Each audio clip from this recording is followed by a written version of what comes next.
Hello friends, welcome to IICS platform. आज है 27 सितंबर और 27 सितंबर करेंगे हम करंट अफेयर के MCQ। Without wasting our time video start करते हैं। First question, recently which country tested inter continent ballistic missile. ये दोस्तों पूछ रहा है कि किस कंट्री ने अभी recently inter continent ballistic missile को लॉन्च किया है, वीकेंड से टेस्ट किया है पैसिफिक ओशन में। तो वो कंट्री है चाइना। चाइना ने अभी इंटर कॉन्टिनेंट बैलिस्टिक मिसाइल को टेस्ट किया है पैसिफिक ओशन में। अब ये न्यूज में क्यों है दोस्तों? क्योंकि कुछ कंट्रियां इसका ऑब्जेक्शन उठा रही हैं, जैसे कि जापान, न्यूजीलैंड एंड ऑस्ट्रेलिया। ये इसका ऑब्जेक्शन उठा रही है। क्यों उठा रही है? क्योंकि क्या होता है कि अगर आपको ओशियन में कोई भी मिसाइल या टेस्ट करना है तो आपको नाइबर कंट्री को नोटिस देना पड़ता है, और चाइना ने जापान को नोटिस नहीं दिया। इसी कारणवश जापान ऑब्जेक्शन उठा रही है। और आप जानते हो जापान और चाइना की कभी दोस्ती हुई नहीं। जापान और चाइना में हमेशा कुछ ना कुछ 36 का आंकड़ा रहता ही है। क्लियर?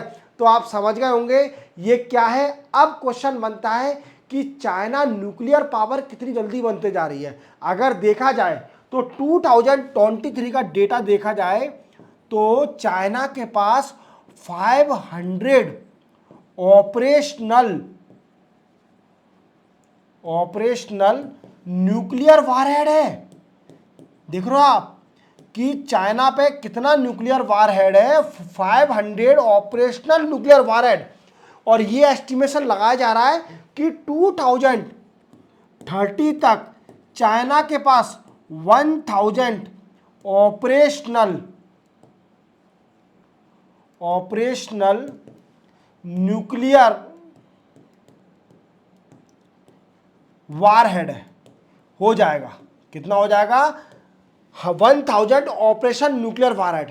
और आप देखिए जो स्टॉकहोल्म की रिपोर्ट है उसको भी बता देता हूं मैं आपको कि चाइना के पास कितना है। थर्ड हाईएस्ट न्यूक्लियर वारहेड है। तीसरा सबसे ज्यादा न्यूक्लियर वारहेड किसके पास है? चाइना के पास। देखा जाए तो एक रिपोर्ट आई थी स्टॉकहोल्म इंटरनेशनल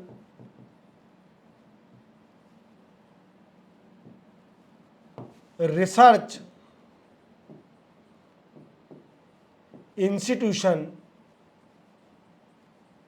बोला गया कि सबसे ज्यादा न्यूक्लियर किसके पास है? यूएसए के पास। किसके पास है? यूएसए। Then after Russia. और तीसरी बन गई है चाइना।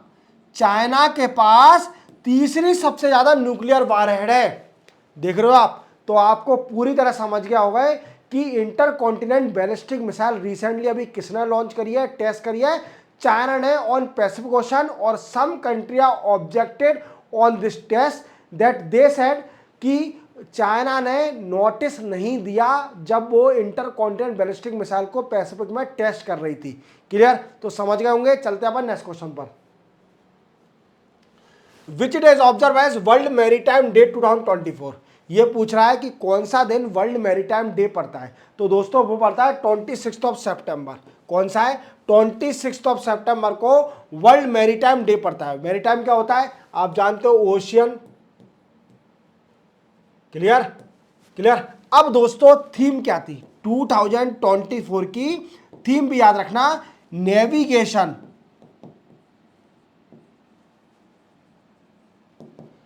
दी फ्यूचर,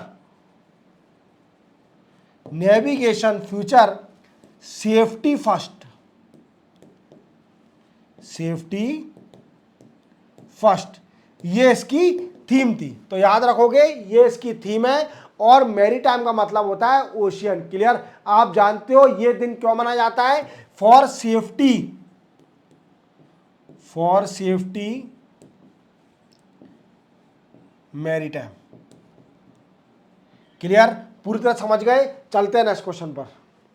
नेक्स्ट है Indian DRDO which IIT has developed Abhed. Abhed का फुल फॉर्म क्या है? Advance ballistic for high energy defeat. ये किसने बनाया है? देखो दोस्तों, आप जानते हो बुलेट प्रूफ जैकेट होती है, और बुलेट प्रूफ जैकेट उसका बड़ा ही हैवी वेट होता है। क्लियर? जैसे बुलेट की प्रूफ अपन जो गोलियां चलती हैं उससे बचने के लिए बुलेट प्रूफ जैकेट बनाई जाती है, बट इनका वेट बहुत हाई होता है। तो इंडियन डीआरडीओ ने और कौन कौन सी आईआईटी ने मिलकर एक light weight bullet proof jacket बनाई है। क्लियर? जिसका नाम है अवेद, और अवेद का फुल फॉर्म है advance ballistic for high energy defeat. ये क्या है? लाइट वेट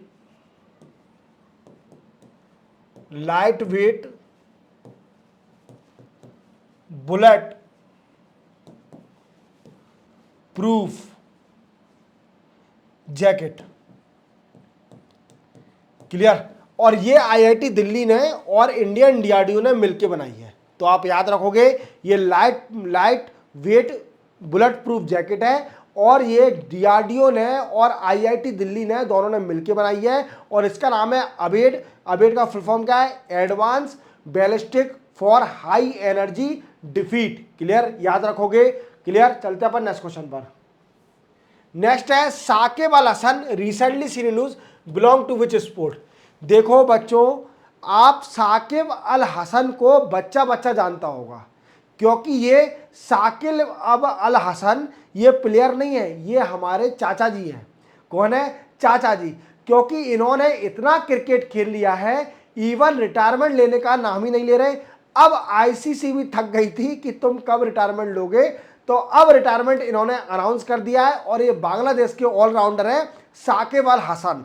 तो आप याद रखना, ये क्रिकेट के प्लेयर हैं, और इसी के साथ इन्होंने रिटायरमेंट अपना डिक्लेयर कर दिया है, और अभी भी T20 एंड टेस्ट से रिटायरमेंट लिया है, और वनडे से तो लिया ही नहीं है। देख रहे हो आप, ओडीआई से तो रिटायरमेंट लिया ही नहीं है, T20 और टेस्ट से रिटायरमेंट लिया है। अभी आप जानते हो कि इंडिया और बांग्लादेश की टेस्ट सीरीज चल रही है, और इसी को देखते हुए जो नेक्स्ट टेस्ट सीरीज का नेक्स्ट टेस्ट है, उससे पहले इन्हें अपना अनाउंसमेंट कर दिया कि इस टेस्ट के बाद मैं अपना रिटायरमेंट ले लूंगा T20 से और टेस्ट से, ओडीआई में अभी भी खेलूंगा। तो भाई साहब, इनकी उम्र इतनी है, इन्होंने डेब्यू किया था 2007 में।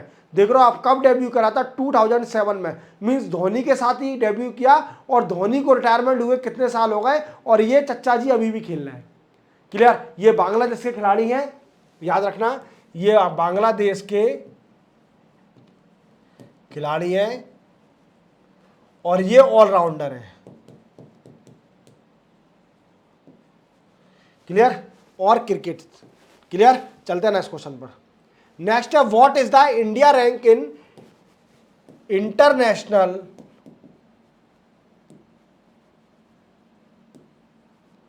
Institute for management development. International institute for management development ने एक वर्ल्ड टैलेंटेड रैंकिंग निकाली है 2024 की।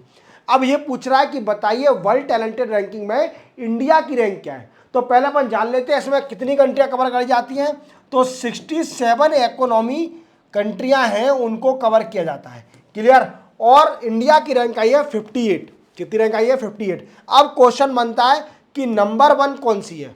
सर आप ये बताइए कि नंबर 1 कौन सी कंट्री है। तो नंबर 1 आई है स्विट्जरलैंड। और नंबर 2 भी बता दीजिए सर। तो नंबर 2 है सिंगापुर। क्लियर? याद रखोगे। चलते हैं नेक्स्ट क्वेश्चन पर। सिंपल था। Mankidia tribes recently seen news belong to which state. देखो एक ट्राइब्स है, अभी इसको उड़ीसा के अंदर एक 6th ट्राइब है, जो पर्टिकुलर वनरेबल ट्राइबल ग्रुप की 6वीं ट्राइब, जिसको राइट मिल गया है habited right on forest, forest में रहने का राइट मिल गया है। क्लियर? अब जानते हैं हम ये क्या है। मनकेडिया ट्राइब्स है जो कि 6th particular vulnerable tribal group हैं। जानते होंगे ये ग्रुप हमारे इंडिया में जो कि पर्टिकुलर वनरेबल ट्राइबल ग्रुप होते हैं, ये बहुत ही पिछड़े ट्राइब होते हैं। मीन्स इनके कल्चर, इनका रहन सहन, लिविंग स्टैंडर्ड सब डिफरेंट होता है और ये सेपरेट रहना पसंद करते हैं। क्या है, ये सेपरेट रहना पसंद करते हैं और इनका डायलेक्टिक्स भी डिफरेंट होता है। वी कैन से लैंग्वेज भी डिफरेंट होगी, कल्चर भी डिफरेंट होगा, आर्ट भी डिफरेंट होगा और ये काम भी कुछ अलग ही करते हैं और जंगल में रहना पसंद करते हैं। ये क्लियर। तो क्या है, ये 6th पर्टिकुलर वनरेबल ट्राइब है उड़ीसा के अंदर जिसको हैबिटेट राइट मिल गया है। हैबिटेट राइट ऑन फॉरेस्ट में हैबिटेट राइट मिल गया है, जो जंगल में रह सकते हैं। मींस जंगल की जमीन पर इनका हक होगा। क्लियर। तो हैबिटेट राइट मिल गया। अब क्वेश्चन बनता है, थोड़ा और जान लेते हैं ट्राइब्स के बारे में। जो मनकेड़िया ट्राइब्स है ये करती क्या है, इसकी ऑक्यूपेशन क्या है, तो थोड़ा और बता देता हूं मैं। इसकी ऑक्यूपेशन है, जैसे आप इस आंटी को देख पा रहे होंगे, ये क्या पकड़ी है, रस्सी। क्या है, रोप को पकड़ी है, रस्सी को पकड़ी है। क्लियर। तो सबसे पहला क्वेश्चन बनता है, ये ऑक्यूपेशन क्या है, टू मेक रोप, रस्सी बनाने के लिए ये बड़ी फेमस है। और एक और चीज के लिए फेमस है, ईटिंग मंकी, मींस बंदरों को खाने में ये भी फेमस है, बंदरों को ये खाते हैं। क्लियर। और रोप बनाने के लिए फेमस है, मींस रस्सी बनाने के लिए फेमस है। क्लियर। चलते हैं अपन नेक्स्ट क्वेश्चन पर। तो ये कहां पर पाई जाती है, उड़ीसा पाई जाती है, झारखंड में पाई जाती है, मध्य प्रदेश में पाई जाती है और वेस्ट बंगाल में पाई जाती है। ये इन स्टेटों में मनकेड़िया ट्राइब्स पाई जाती है, पर मेजोरिटी पाई जाती है उड़ीसा के अंदर। कहां पर, उड़ीसा में। Which state launch CM 7 scheme. देखो एक अभी स्कीम स्टार्ट हुई है किसी स्टेट में जिसका नाम है सीएम 7 स्कीम। ये स्टार्ट हुई है दोस्तों त्रिपुरा में। त्रिपुरा आप जानते हो नॉर्थ ईस्ट स्टेट है त्रिपुरा, नॉर्थ ईस्ट स्टेट। और यहां के सीएम है मानिक शाह। कौन है दोस्तों, मानिक शाह। और सीएम 7 स्कीम जो आई है त्रिपुरा ने लॉन्च की है और इसका मेन मोटिव है टू प्रोवाइड फाइनेंशियल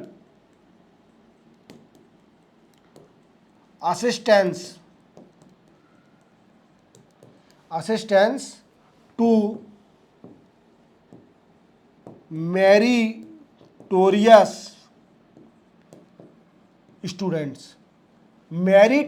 स्टूडेंट को फाइनेंशियल असिस्टेंस देना फॉर हायर एजुकेशन। जो बच्चे पढ़ना चाहते हैं बट किसी कारणवश पैसे के कारण उनको नहीं पढ़ पा रहे हैं अपनी हायर एजुकेशन, पर वो पढ़ने में बड़े ही टैलेंटेड हैं, तो उनकी गवर्नमेंट हेल्प करेगी। त्रिपुरा गवर्नमेंट सीएम 7 स्कीम के जरिए त्रिपुरा के सीएम मानिक शाह ये फाइनेंशियल असिस्टेंस देंगे जो मेरिटोरियस स्टूडेंट है उनको, कि वो अपनी हायर एजुकेशन पढ़ सके। क्लियर। हायर एजुकेशन कवर कर सके। चलते हैं नेक्स्ट क्वेश्चन पर। नेक्स्ट और लास्ट है, which country has assume chairmanship of ASOSAI for 2024-27। देखो दोस्तों अब इसका क्वेश्चन फुल फॉर्म क्या है, तो Asian organisation for special, we can say auditing, special auditing institution. Clear. ये इसका फुल फॉर्म है। और ये अभी कॉन्फ्रेंस हुई थी न्यू दिल्ली में। कहां पर हुई थी, न्यू दिल्ली में। और डिफरेंट कंट्री के डेलीगेट्स में पार्टिसिपेट करे थे और इसको रिप्रेजेंट, मैंने बताया था पिछले लेक्चर में कि इसको रिप्रेजेंट किया था हमारे प्रेसिडेंट मैम ने। किसने रिप्रेजेंट किया था, प्रेसिडेंट ने, जो कि कौन है, हमारी द्रौपदी मुर्मू मैम।